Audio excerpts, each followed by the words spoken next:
सरगोदा के इलाका 46 अड्डा से खबर है, जहां थाना अता शहीद पुलिस ने दौरान नाकाबंदी मशकूक कार को रोका तो कार में सवार मौजूद नामालूम अफराद ने इन पर फायरिंग कर दी। मुल्जमान की फायरिंग से एएसआई तबस्सुम रियाज जख्मी हो गया, जबकि मुल्जमान मौका से फरार हो गए। जख्मी पुलिस अफसरान को अस्पताल मुंतकिल कर दिया गया। पुलिस ने शहर भर में मुल्जमान की गिरफ्तारी के लिए नाकाबंदी कर दी। अहम खबर आपको दे रहे हैं 46 अड्डा सरगोदा से, जहां थाना ताज शहीद पुलिस ने दौरान नाकाबंदी मशकूक कार को रोका तो कार में मौजूद नामालूम अफराद ने इन पर फायरिंग कर दी।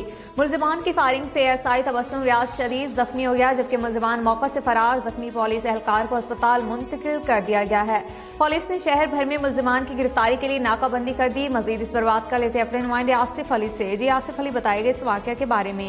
सरगोदा थाना सैटला टाउन में वारदात होने पर 15 पर कॉल की गई, जिस पर जिला भर में नाकाबंदी कर दी गई। इस दौरान थाना अता शहीद के पुलिस ने 58 burial Sargodha main road Faisalabad पर नाका लगाया हुआ था कि सरगोदा से एक सफेद रंग की मशकूक कार आती हुई दिखाई दी गई।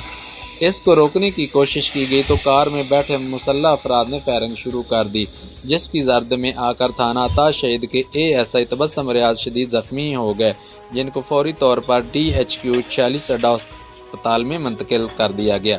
इस दौरान पुलिस ने जवाबी फायरिंग की, लेकिन मुसल्लह अफरार होने में कामयाब हो गए। इस दौरान जिला भर के आला अफसरान मौका वारदात पर पहुंच गए और मुल्ज़िमों को ट्रेस करना शुरू कर दिया।